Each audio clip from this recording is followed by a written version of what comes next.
Greetings, viewers, and thanks for joining me out in the garage today. Kicked my mess over from the brake work that I did in another video, and I'm going to do this tie rod in for you here real quick. This one's super bad. The sleeve might be a problem, so I bought a spare one. I showed you that in the parts video. I'm going to dive into this and change this here real quick and just make short work of that in a short video, but a worthwhile one. All right, well, I hope you can see everything okay in there. First things first, got to take the cotter key out. Usually they're a rusty, crusty mess. This one appears to be brand newish, so this actually might come apart. I have no idea what kind of unit this is. I bought, and again, always keeping it on the cheap, I bought the greasable Mevotech brand. We'll get that put on in a minute. And like I said, a new sleeve just in case I can't get this one to come apart. I got my sockets here. Let's see if we can't get this to give up the bolt here. Damn, that's tight. All right, so we move on to our ratchet. I do like those cobalt units, but boy, for take apart torque, they just don't have much. Holy shit, they cranked that thing down. Let me lock the steering wheel in place for this job and grab a bigger breaker bar.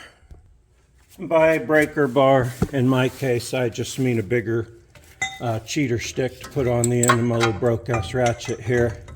Steering wheel locked in place. Let's see. We can get that to give up. Holy cow. That's rusty.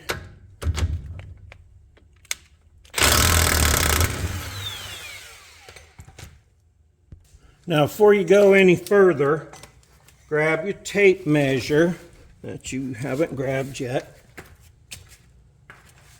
Okay, grab your tape measure and measure from the end here to a spot on your tie rod up here. So when you thread this one in, you can get it the right distance. Don't mark on here in case you have to remove that. Always measure, mark, and remeasure with the same tape in the same place. Pretty obvious. Try to use something with a rather sharp point. And know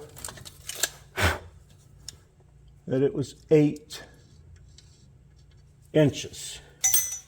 Okay, now, preferred method of removal, pickle fork. I used to beat on the metal. I had a viewer contact me and say, hey, you can be deforming your metal doing that. You really should use a pickle fork every time. So,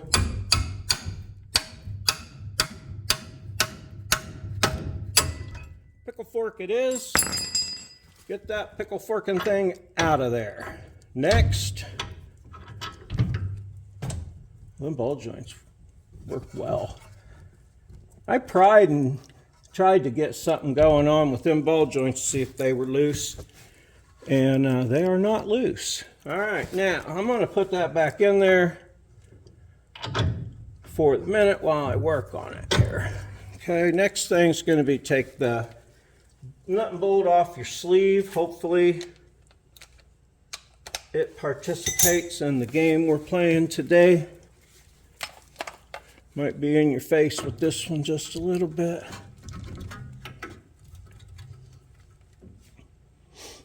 Will this one break it loose?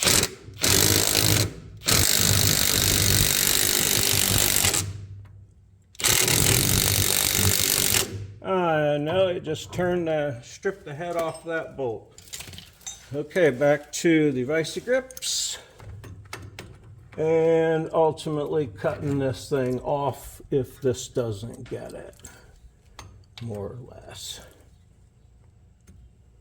I'm not opposed to cutting it off. All right, will that do it? Nope. All right, I'm gonna go grab my cutoff wheel and just cut this nut and bolt off.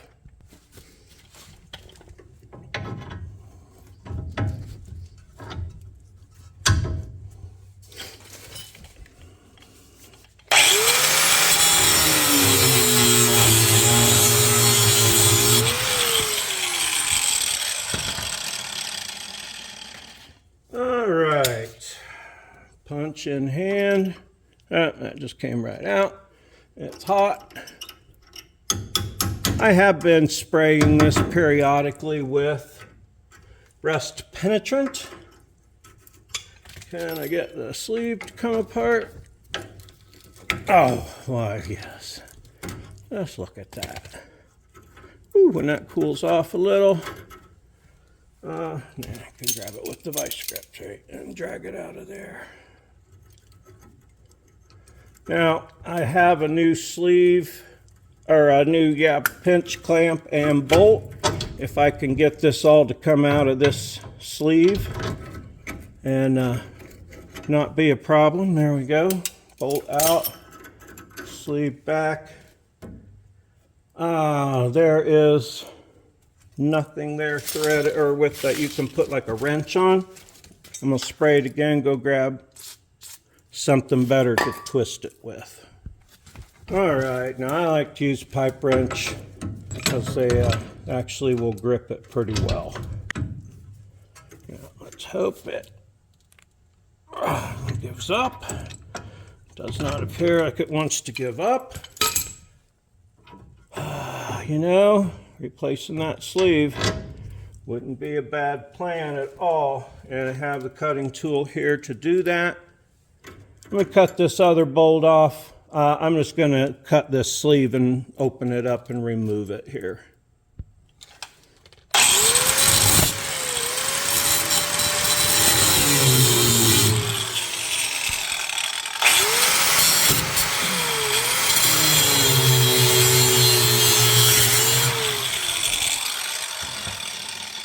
You want to be careful at this end. It doesn't matter if you get a little into the threads, they're still going to catch, and the new sleeve will cover it. Look at that thing. That is rusted together. I'm going to cut a little deeper into it here. You want to be real careful when doing all your cutting and chopping to get that silly thing off of there, that you keep making sure your mark is still good. Man, that was on there. I really had to cut that up. That thing was so bad. This will be a noted improvement, I bet. I still can't get that to let go of that one up there. Yes, I can. There we go. All right, now I'm going to spray this one with a little bit of blaster and then, or a little bit of, penetrating oil, and wipe at the threads. Make sure you got your mark. If you keep scratching it in there, it won't go away. You want to keep it there. Ooh, this is warm. Okay, so there we go there. Let's get that sleeve out. Start it on. This thing says it was made in China. I believe it. Might be a little bit of a pain in the ass, but be patient with it because you want it to thread on correctly. All right, I'm going to spin that around a few times until it gets up here to this mark. I moved my light source. This mark here you can see is how far up it was before. So I'm going to take a smaller screwdriver that I can put in there and just keep spinning around once I get it started. And all right, now I went ahead and got that one threaded on. Didn't make you watch it all. I just stuck my little thing in there and spun it around to get it where I needed it to be. Don't forget that the outer one is reversed thread. I mean, you can tell by looking at it, but if you're not familiar, you don't want to spin this one the wrong direction and get frustrated with why it won't start. Now I'm going to hold this middle again with my punch and spin this outer one in and measure until I get 8 inches on it like I should have. See, look at me going already backwards on it. So anyway, I'll tune you right back in. All right, not quite 3 hours later, but damn near. There was a burr inside there on the threads. I'd take it over to the bench and, well, let's just say it wasn't pretty when it was done. Well, it wasn't really nothing. Just worked it past that burr and then we moved on. So, find your tape measure again that you just had and you've lost 3 times. Measure from here back to your mark for 8 inches. Hope you smokes, that looks real good. Try to measure from where you could tell your threads were here into your thingish, which is not really easy to do. I'm going to spin these down. I'm going to lay my tape on there again. I'm going to go back to my mark, and it needs to go in some more. That's pretty obvious. I got to think about how to turn it each time. Okay. How many threads did we have on the top? Which this is just a guesstimation thing. 1, 2, 3, 4 show, and I got 1, 2, 3, and the 4th one is in the sleeve. You can adjust your sleeve back and forth for minute measurements. Yeah, I'm way off of my 8 mark now with that one. So let's go back 1 turn. And of course, you could go to the alignment shop and pay them to do this, but you could also do it yourself here and get a real good idea. Looks like maybe 1 more out and I'll be right on the money. Let me drop that tape measure again and see. And I like to compare my old piece on there. Man, that is so close now. Just, yeah, putting it on, it's a okay way for a comparison to see, yeah, if it's right or wrong, and use something real crooked, you know, and bent up to measure with like a rusty piece of something there. All right, now I think I'm going to have to spin the sleeve to get that little bit that I want. I want this to go that way, so the sleeve would go this way.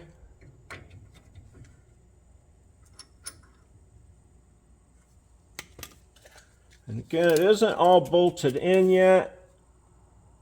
That looks really perfect. I'm going to put the bolt on, run the cotter key in, you know, and all that stuff. It comes with, this one comes with a grease zerk, if I can find the right plastic bag. I have organizational skills, I promise. I don't know why I don't bring them out when I'm working on cars. You want to thread this little grease zerk in and tighten it down with whatever you got. This vice grip looks like that would fit it perfectly. And now I'm going to grab the corners and try and put it in without damaging it. But it should be something you never take out, but you want it to stay, of course. All right, so that's good and tight there. Here's my castle nut. I'm gonna run that baby up on there to where it's good here real quickie like. Find my socket. All right, took the old one off and it's bigger. But fortunately it is a 22 and I happen to have one of those here with me. I'm going to tighten this down to the proper amount that is required.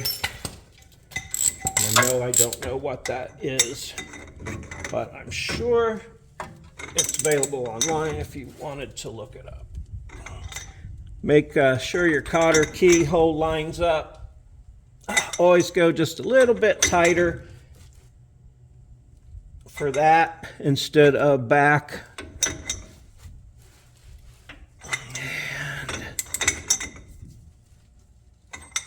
There we go. Cotter key in, throw some grease in, take my measure again. Should have done that before I put my cotter key on. So that looks pretty much dang near right on the money. I'm going to accept it as exactly on the money. I'm going to take my 12 and tighten these down real quick. And they're probably not 12s on this because China, they're not. Bet they're 13s. Hold please. All right, they are 13. Actually, you want them pointing down or have the bolt head at the top. But I didn't pay attention enough and I didn't get these turned around the other way. All right, I'm tightening that nice and tight. Perhaps I should have moved it out to the edge more. I'm gonna read it. It's got little indentations out here that say that's where it needs to be. All right, that is everything. Fold up the ends of your cotter key so it doesn't fall out. Shoot some grease in this end here. Now we got a shock still to do and the CV. Show you the CV next. Probably do all 4 shocks, make some little short videos about it. But I'm really happy. Oh, I locked that, didn't I? All right. That's moving everything. And nothing else looks out of whack. I tested it all before. Go around, check them all. Have somebody turn the wheel back and forth for you if you need it so you can look. But that's a very important piece. You don't want that to come out. You have a wheel go crazy on you, especially on your steering side. All right, so that one was pretty easy and painless. I sure appreciate you joining me out here for this T100 project. A few simple things. Can't wait to get this back on the road and driving. Got 3 or 4 or 5 or 7 more videos to make on it. Really appreciate you watching. Please, if you like my show, subscribe if you want to see some more. Leave comments, check links, click bells. All that stuff's free, easy, and painless. And if you want to throw me a bone or a buck or two, there's a super thanks button on there you can do if you want to buy a sticker or something. That's all up to you. I appreciate you for joining me out here in the shop, in the garage. Have a super great day.